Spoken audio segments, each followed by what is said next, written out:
Assalamu alaikum. Welcome to the channel and welcome to the new topic of public health.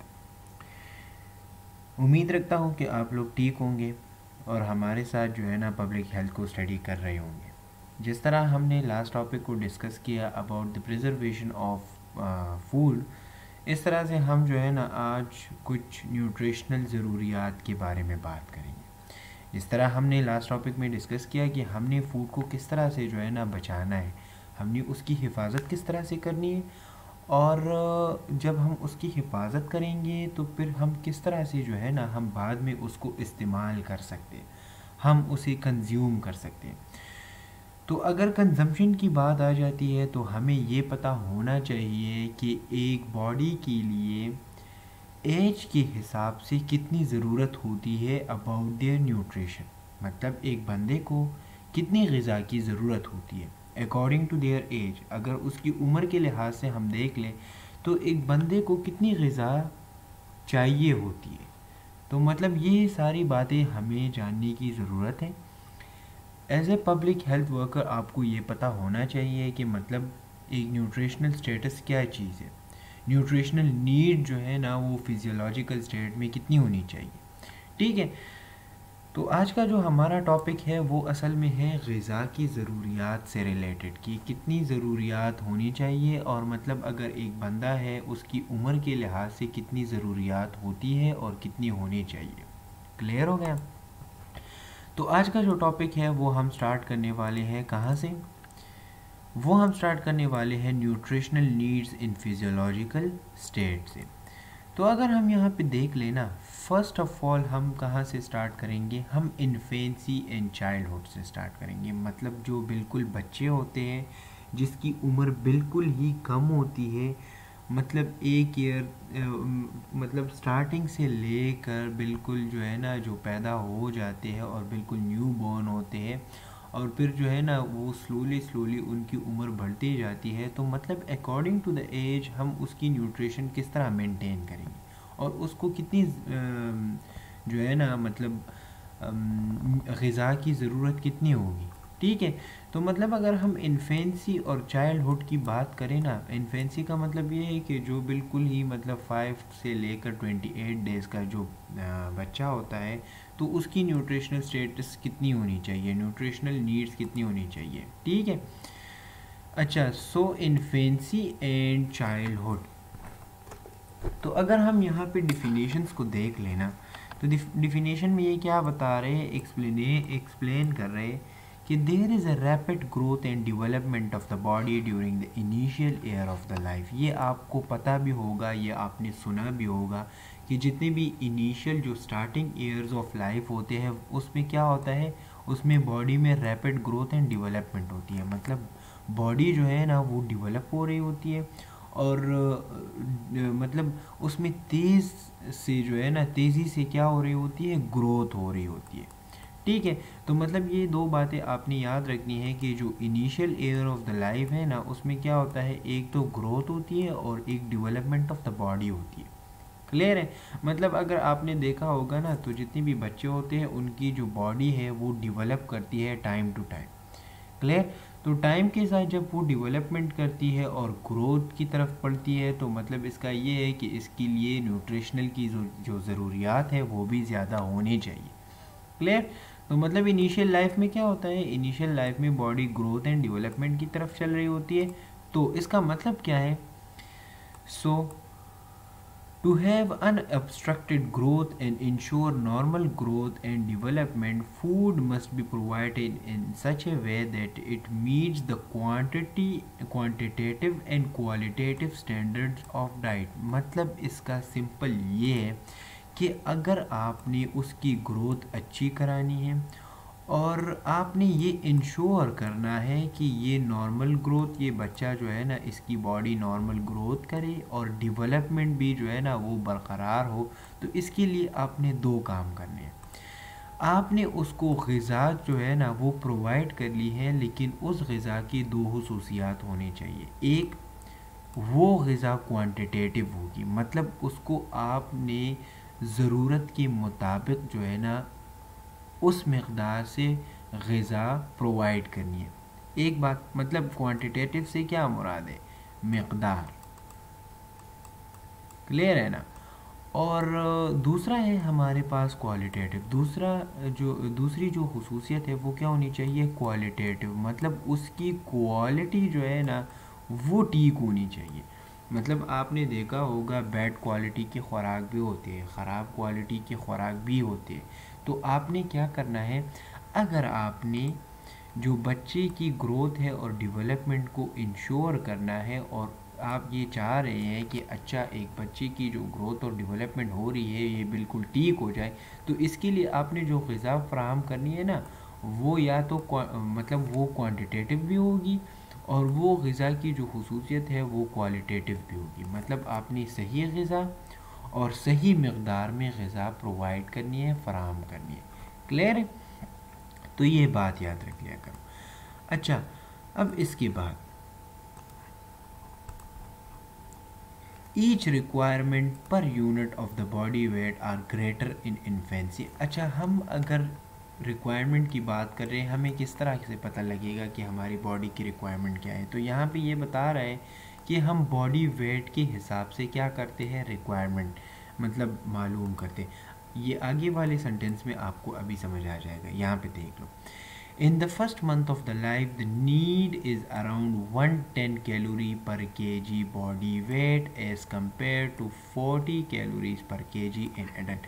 ये मतलब ये है, यहाँ पे ये बता रहा है कि अगर मिसाल के तौर पर इनिशियल जो फर्स्ट मंथ है ना, उसमें क्या होता है, आपने 110 कैलोरीज पर केजी जो है ना बच्चे को प्रोवाइड करनी है।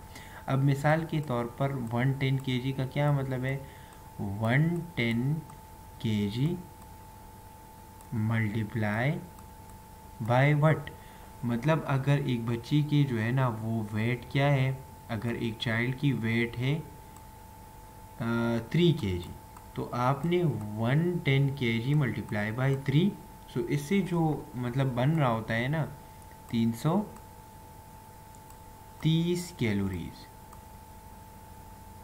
क्लियर है, तो आपने कितनी कैलोरीज प्रोवाइड करनी है, उसकी वज़न के हिसाब से आपने प्रोवाइड करनी है, लेकिन आपने 110 kg अपने जहन में याद रखना है कि हमने कितना करना है, हमने 110 kg प्रोवाइड करना है, लेकिन जितने भी केजी होंगे हम उसके साथ किलोग्राम के साथ उसको मल्टीप्लाई करेंगे, जो कैलोरी यहाँ से बनेगा तो हम उसको वो कैलोरीज जो है ना वो पर डे क्या करेंगे, प्रोवाइड करेंगे। क्लियर है, तो आपने ये याद रखना है, ये इम्पोर्टेंट पॉइंट है।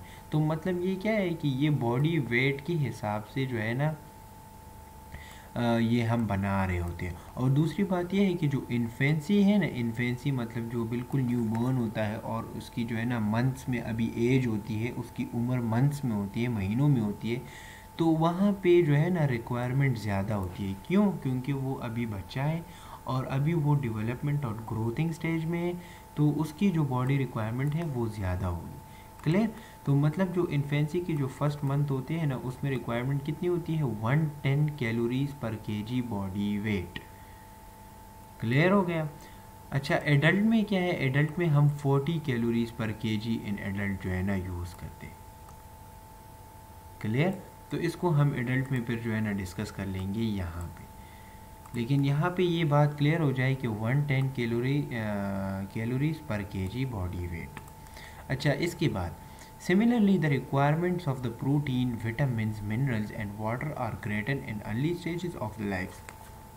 सिंपल सी बात है, यहाँ पे अगर हम न्यूट्रिशन की बात कर रहे हैं ना, तो न्यूट्रिशन में सिर्फ और सिर्फ जो है ना मतलब वो एक न्यूट्रिएंट तो नहीं आती ना, मतलब सारे प्रोटीन्स हो गए, विटामिन्स हो गए, मिनरल्स, वाटर, ये सारे हमारे पास क्या है, ये न्यूट्रिशन है ना।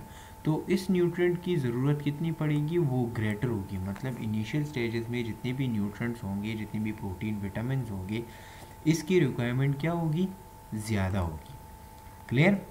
अच्छा, इसके बाद बात कर लेते हैं कि the infant diet is mostly composed of milk that may be deficient in ascorbic acid, A and D vitamin. अब यहाँ पे क्या है कि मिसाल के तौर पर अगर हम इन्फेंट डाइट की बात करें, तो इन्फेंट डाइट में क्या होता है, वो ज़्यादातर मुश्तमिल होता है मिल्क पे।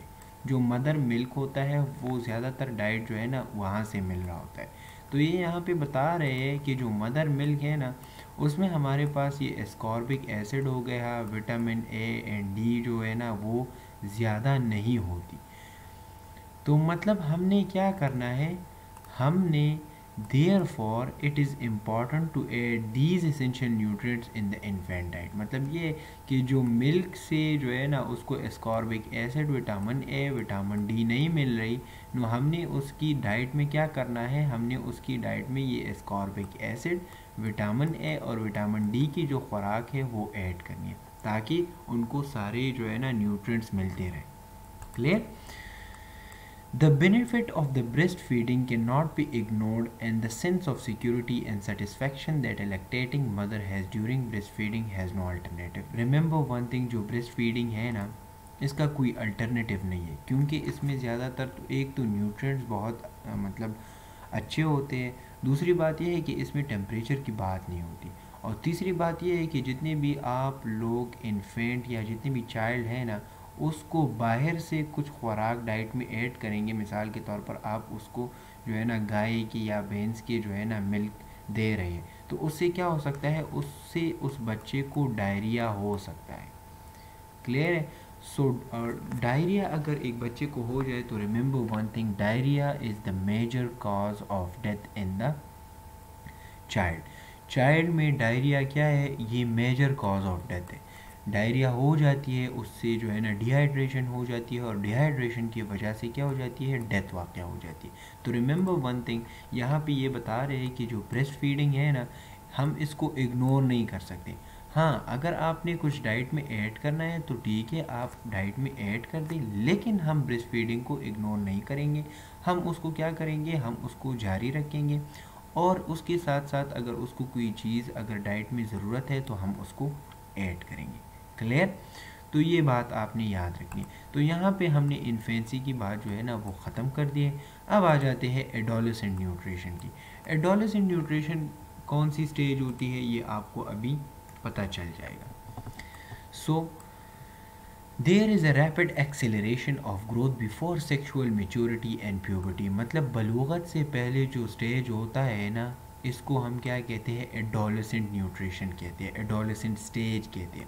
तो रिमेंबर वन थिंग, आपने देखा होगा ये 10 से लेकर 12 साल 13 साल तक जो बच्चे होते हैं ना उसकी ग्रोथ जो है ना वो एक्सेलरेट हो जाती है, वहाँ से उनकी ग्रोथ जो है ना वो स्पीड अप हो जाती है। तो उस स्पीड अप की वजह से, उस एक्सेलरेशन की वजह से जो है ना फिर क्या होती है, फिर आपको न्यूट्रिशन की रिक्वायरमेंट होती है। तो यहाँ पे अगर हम देख लिए क्या बता रहे हैं कि there is a rapid acceleration of growth before the sexual maturity. Sexual maturity और बलूगत से पहले एक्सेलरेशन ऑफ ग्रोथ स्टार्ट हो जाती है। तो फिर क्या होना है, this phase of growth occurs earlier in females than in males. अब क्या होता है, आपने देखा होगा जितने भी ये फीमेल्स होते हैं तो इसकी जो है ना ग्रोथ बहुत ज़्यादा तेज़ हो जाती है compare to the males. Clear? So यहाँ पे ये क्या बता रहे हैं कि this means an adequate and appropriate diet that fulfills the need of this phase of life should be made both in terms of calories and nutrients. ये यहाँ पे बता रहे हैं कि अगर आपको पता लग गया है कि मिसाल के तौर पर सेक्सुअल मैच्योरिटी और प्यूबर्टी से बिफोर जो है ना क्या हो जाती है, एक्सेलरेशन ऑफ ग्रोथ हो जाती है। क्लियर है? तो जब एक्सेलरेशन ऑफ ग्रोथ हो रही है तो बॉडी को किस चीज़ की रिक्वायरमेंट होती है, न्यूट्रिएंट्स की रिक्वायरमेंट होती है। तो आपने उस ग़िज़ाइयत को क्या करना है, पूरा करना है, क्योंकि अगर आप उस ग़िज़ाइयत को पूरा नहीं करेंगे तो फिर जो है ना वो ग्रोथ नहीं होगी। क्लियर हो गया? तो ये आपने याद रखना है कि जब भी ग्रोथिंग जो है ना उसकी एक्सेलरेशन हो जाए तो फिर आपने क्या करना है, आपने डाइट में जो है ना न्यूट्रिएंट्स को ऐड करना है। क्लियर हो गया? तो यहाँ पे ये बात याद रख लिया करो। अच्छा, आपने देखा होगा कि हम जो है ना, अच्छा इसको हम लास्ट में डिस्कस करेंगे, ठीक है। अब आ जाते हैं एडल्ट न्यूट्रिशन के हवाले से। सो एडल्ट न्यूट्रिशन में हमें क्या कहा जा रहा है, remember one thing, although in this phase of life there is no spurt of growth and the caloric need are less as compared to the early years of life, even then they should have adequate balanced diet containing all the essential element of food and calories this depends on the activity undertaking bye them during the course of 24 hours. यहाँ पे ये बता रहे हैं कि अगर हम adult nutrition को देख लेना तो एडल्ट न्यूट्रिशन में कोई स्पर्ट ऑफ या एक्सेलरेशन, स्पर्ट का मतलब ये है कि कोई एक्सेलरेशन ऑफ ग्रोथ नहीं होती। ऑलरेडी एडल्ट हुड में जो है ना हमारी ग्रोथ हो चुकी होती है, हमारी बॉडी डेवलप कर चुकी होती है। क्लियर है? तो जब हमारी बॉडी डेवलप हो चुकी है, वो ग्रोथ जो है ना वो कंप्लीट हो गई है, तो फिर हमारी बॉडी को लेस रिक्वायरमेंट होती है अबाउट द न्यूट्रिएंट्स। तो फिर हमने क्या करना है, हमने यहाँ पे ये बता रहे हैं कि even then they should have adequate balance diet containing all the essential element of food and calories. मतलब ये बता रहे हैं कि अभी यहाँ पे ग्रोथ तो स्टॉप हो गई है, डेवलपमेंट जो है ना वो हो गई है, लेकिन हमने फिर भी जो है ना बैलेंस डाइट को मेंटेन रखना है। क्यों? क्योंकि हमारी बॉडी में तो एक्टिविटीज़ चल रही है ना, हमारी बॉडी जो है ना काम करती है, हमारी बॉडी जो है ना वो डेली एक्टिविटीज़ को परफॉर्म करती है। तो आपने अपनी बॉडी की हेल्थ को मेंटेन रखने के लिए क्या करना है, फूड और कैलोरीज और बैलेंस डाइट को मेंटेन रखना है। क्लियर है? तो ये यहाँ पे बता रहा है कि this depends on the activity undertaken by them during the course of 24 hours. मतलब ये कि ये डिपेंड करता है आपकी एक्टिविटी पे कि आप एक्टिविटी कौन से कर रही हो। मतलब एक मिसाल के तौर पर एक मज़दूर है तो उसकी कैलोरी बर्निंग जो है ना वो बहुत ज़्यादा है, मतलब वो डेली बेस पे क्या करता है, वो 24 आवर्स में बहुत ज़्यादा कैलोरीज जो है ना वो बर्न कर रहा है। और इस तरह से अगर मिसाल के तौर पर एक बंदा है, वो सारा दिन जो है ना वो सोया पड़ा रहता है, या जो है ना उसका काम इस तरह है कि वो एक कुर्सी पे बैठ के सारा दिन गुजार रहा होता है, तो रिमेंबर वन थिंग, दोनों की एक्टिविटी जो है ना वो चेंज है। तो एक्टिविटी के बेस पे, आपके काम के बेस पे आपका जो फूड एंड कैलोरी है ना, आपने उसके बेस पे डिसाइड करना है। क्लियर है? तो मिसाल के तौर पर आपने देखा होगा कि जितने भी मज़दूर कार लोग होते हैं ना, वो एक टाइम पे 2 रोटियां 3 रोटियां भी खा लेते हैं, लेकिन उसका जो वज़न है वो ओबेसिटी की तरफ नहीं जाता। क्यों? क्योंकि उसकी जो कैलोरी बर्निंग होती है ना वो बहुत ज़्यादा होती है। लेकिन अगर एक बंदा है वो सारा दिन कुर्सी पे काम कर रहा है, क्लियर है, और अगर वो ज़्यादा खाना खा रहा है तो आपने देखा होगा उसका जो पेट है वो निकला हुआ होता है। क्यों? क्योंकि वो अपनी एक्टिविटी से ज़्यादा जो है ना वो न्यूट्रिशन कंज्यूम कर रहा है। तो यहाँ पे हमने क्या बात की है, बैलेंस डाइट। बस बैलेंस डाइट असल में ये है कि आपकी जो एक्टिविटी है आप उनके बेस पे क्या करें, न्यूट्रिशन की कंजम्पशन करें, कैलोरी की कंजम्पशन करें। क्लियर हो गया? अच्छा, अब आ जाते हैं अबाउट दी स्पेशल केसेस। तो यहाँ पे अगर हम देख लें nutrition during pregnancy and lactation. Clear हो गया? अब बात कर लेते हैं। It has been observed that the complications of pregnancy are less and the condition of infants at birth is better in women of adequate diets as compared to those women on poor diets। यहाँ पे आपने देखा होगा कि जितने भी pregnancy के cases होते हैं ना, तो प्रेगनेंसी में क्या होता है, जो फीमेल, मतलब यहाँ पे बता रहे हैं कि कॉम्प्लिकेशन की बात हो रही है, तो जो फीमेल अपनी डाइट को, मिसाल के तौर पर उसका जो बैलेंस डाइट है उसको मेंटेन करते हैं, तो उसको डिलीवरी के दौरान जो है ना वो क्या नहीं होती, कॉम्प्लिकेशंस नहीं होती। और वो फीमेल जो अपनी डाइट को एडिक्वेट नहीं रखते, अपनी डाइट की रिक्वायरमेंट पूरी नहीं करते, तो फिर उसको क्या होता है, उसकी जो इन्फेंट्स हैं ना, उसको बर्थ के दौरान क्या होता है, मुश्किलात का सामना करना पड़ता है। क्योंकि आपकी जो बॉडी रिक्वायरमेंट है, आपने सिंपली ये आपने देखा होगा कि जितने भी फीमेल्स होते हैं, हम उसको क्या कहते हैं कि प्रेगनेंसी के दौरान आपने क्या करना है, ज़्यादा से ज़्यादा खुराक जो है ना क्वालिटेटिव एंड क्वांटिटेटिव कंज्यूम करनी है। क्योंकि अगर आप अच्छी खुराक जो है ना वो कंज्यूम करेंगे, तो एक तो आपका जो बेबी है वो भी हेल्दी होगा, और दूसरी बात यह है कि जो आपकी बॉडी है वो भी जो है ना सेहतमंद होगी। तो डिलीवरी के दौरान एट बर्थ जो है ना आपका बेबी भी सिक्योर होगा और आप भी जो है ना कॉम्प्लिकेशन से बच जाएंगे। क्लियर? तो रिमेंबर वन थिंग, जो लोग जो प्रेगनेंसी के दौरान अपनी बैलेंस डाइट को मेंटेन करते हैं उसको कोई भी कॉम्प्लिकेशंस नहीं होती, और वो लोग जो बैलेंस डाइट को जो है ना मेंटेन नहीं करते तो फिर उसको कॉम्प्लिकेशन का सामना करना पड़ता है। अच्छा, The pregnancy and the period of lactation need planned diets to meet the additional requirements of essential nutrients, particularly the proteins, vitamins and minerals. अब आ जाते हैं लैक्टेशन के हवाले से। लैक्टेशन कौन सा स्टेज है? लैक्टेशन असल में वो स्टेज है जब एक फ़ीमेल अपने बच्चे को ब्रेस्ट फीडिंग करा रही होती है। इसको हम क्या कहते हैं? लैक्टेशन स्टेट कहते हैं। क्लियर हो गया? वो पीरियड जिसमें वो अपने बेबी को, या इन्फेंट बेबी है या जो है ना मतलब 1 से लेकर 2 साल तक वो जो ब्रेस्ट फीडिंग कराती है, इसको हम लैक्टेशन पीरियड कहते हैं। क्लियर हो गया?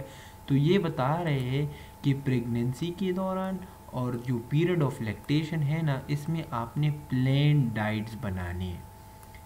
आप जब न्यूट्रिशनिस्ट के पास जाते हैं ना, तो वो आपको बताता है कि आपकी प्रेगनेंसी के दौरान और लैक्टेशन के दौरान आपने कौन सा खुराक जो है ना वो कंज्यूम करना है। तो मिसाल के तौर पर आपने देखा होगा प्रेगनेंसी के दौरान जो है ना आयरन की कमी बहुत आ जाती है। आपने देखा होगा HB जो है ना वो डाउन हो जाती है। तो फिर हम क्या करते हैं? विटामिन्स की जो है ना वो सप्लीमेंट्स भी डाल लेते हैं, और हम उसको कहते हैं कि आपने जो है ना मिल्क शेक्स जो है ना वो उसकी कंजम्पशन करनी है, इसके अलावा प्रोटीन्स और विटामिन्स की कंजम्पशन करनी है। तो सिंपल अगर हम यहाँ पे देख ले तो प्रेगनेंसी के दौरान और लैक्टेशन के दौरान आपने अपनी सेहत का ख्याल रखना है, और आपने एक ऐसी डाइट बनानी है जिससे आपकी जो रिक्वायरमेंट है वो क्या हो? वो कंप्लीट हो। और जब आपकी रिक्वायरमेंट कंप्लीट होगी, आपका जो सेहत है वो ठीक रहेगा, तो उससे जो है ना आप अपने बेबी को ब्रेस्ट जो फीडिंग है ना वो अच्छी तरह से कर पाएंगे। और जितना अच्छा खुराक आप कंज्यूम करेंगे तो आपका जो बेबी है उसको भी अच्छा खुराक मिलेगा, क्योंकि जो सारा खुराक है वो ब्रेस्ट फीडिंग से जो है ना उसको मिल रहा है। और ब्रेस्ट फीडिंग डिपेंड करता है आपकी जो खुराक है, आपकी जो न्यूट्रिशनल स्टेटस है उस पर डिपेंड करता है। क्लियर हो गया? तो मतलब आपको अगर प्रोटीन ऐड करना है, विटामिन ऐड करना है, मिनरल्स ऐड करने हैं, तो आपने प्लेन डाइट में आपने ये सब जो है ना ये क्या करने हैं? ये ऐड कराने हैं। क्लियर हो गया? तो ये हो गया related to the pregnancy and lactation. अच्छा, रिमेंबर वन थिंग, मिसाल के तौर पर एक प्रेग्नेंट फीमेल है, क्लियर है, और उसकी जो डेली रिक्वायरमेंट है वो है 1500 कैलोरीज। मिसाल के तौर पर एक नॉर्मल बंदा है और उसकी रिक्वायरमेंट है 1500 कैलोरीज। तो अगर वो प्रेगनेंसी के दौरान है तो इसके साथ हम क्या करेंगे? इसके साथ 300 कैलोरीज एक्स्ट्रा ऐड करेंगे। क्लियर? तो मतलब अगर नॉर्मल हालात में वो जो है ना 1500 उसकी रिक्वायरमेंट है, लेकिन प्रेगनेंसी के दौरान उसकी रिक्वायरमेंट क्या होगी? तो उसके साथ हमने 300 को ऐड करना है। क्लियर है? तो यहाँ पे इसकी रिक्वायरमेंट कितनी आ जाती है? 1800 कैलोरीज। क्लियर है ना? तो ये असल में यहाँ पे हम सिक्योरिटी के लिए 300 जो है ना डाल रहे होते हैं, क्योंकि वो वहाँ पे बेबी की डेवलपमेंट भी होती है, तो उसके लिए न्यूट्रिशन की रिक्वायरमेंट ज़्यादा होती है। क्लियर है? अच्छा, अब आ जाते हैं जीरियाटिक न्यूट्रिशन। जीरियाटिक न्यूट्रिशन का क्या मतलब है? Old age nutrition. आपने ओल्ड एज न्यूट्रिशन जो है ना किस तरह बनानी है, और ओल्ड एज में आपने किस तरह अपनी डाइट को मेंटेन करना है। Although the dietary requirement during the old age are less as compared to adult, as the basal metabolic needs in old age are reduced। मतलब क्या है कि ओल्ड एज में आपकी जो रिक्वायरमेंट होती है ना वो लेस हो जाती है, क्योंकि जो बेसल मेटाबॉलिक नीड्स हैं ना वो कम हो जाती है, आपकी मेटाबॉलिज्म स्टॉप हो जाती है, आपकी एक्टिविटीज़ जो है ना वो कम हो जाती है। तो जितनी भी आपकी मेटाबॉलिक नीड्स जो है ना वो कम होती जाती है, आपकी एक्टिविटी कम होती जाती है, तो वहाँ पे आपकी जो है ना रिक्वायरमेंट भी रिड्यूस हो जाती है। But still the consideration of diet should be to maintain satisfactory and helpful years of life. लेकिन आपने क्या करना है? आपने ओल्ड एज में अच्छी खुराक की जो है ना कंजम्पशन करनी है, क्योंकि आपका ओल्ड एज होता है तो आपको फ्रैक्चर भी जो है ना आ सकते हैं। तो अपनी बॉडी को हेल्थी रखने के लिए, सेटिस्फैक्शन के लिए, अपनी बॉडी की हेल्थ को मेंटेन करने के लिए आपने क्या करना है? अच्छी खुराक की जो है ना कंजम्पशन करनी है। अच्छा, it should be of standards qualitatively and contain adequate amount of protein, calcium and vitamin. यहाँ पे ये क्या बता रहे हैं? वही क्वालिटेटिव की बात हो रही है कि आपका जो खुराक है उसकी जो क्वालिटी है ना वो अच्छी होनी चाहिए। मतलब आपने फ्रूट्स की कंजम्पशन ज़्यादा करनी है, इसके अलावा जितने भी फ़िश हो गए, जितने भी हेल्दी खुराक है, आपने उसकी कंजम्पशन करनी है। क्लियर है?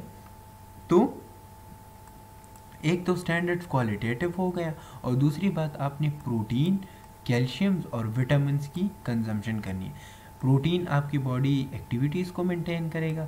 इस तरह से अगर हम कैल्शियम को देख ले तो वो आपकी जो बोन्स है उसको जो है ना अच्छी तरह से नशोनुमा करेगा उसकी। और विटामिन जो है ना, तो आपने देखा होगा vitamin A, vitamin B, vitamin C, D, इसके सारे जो है ना अलग अलग फंक्शन है। तो वो अगर आपकी बॉडी में पूरे होंगे तो आपका जो बॉडी फंक्शन है वो ठीक होगा। क्लियर हो गया? अच्छा, accompanying the normal aging process are several physiological changes that have an effect on the older adults nutritional need। यहाँ पे ये बता रहे हैं कि मतलब फिजियोलॉजिकल जो है ना चेंजेस आ सकती है बॉडी में।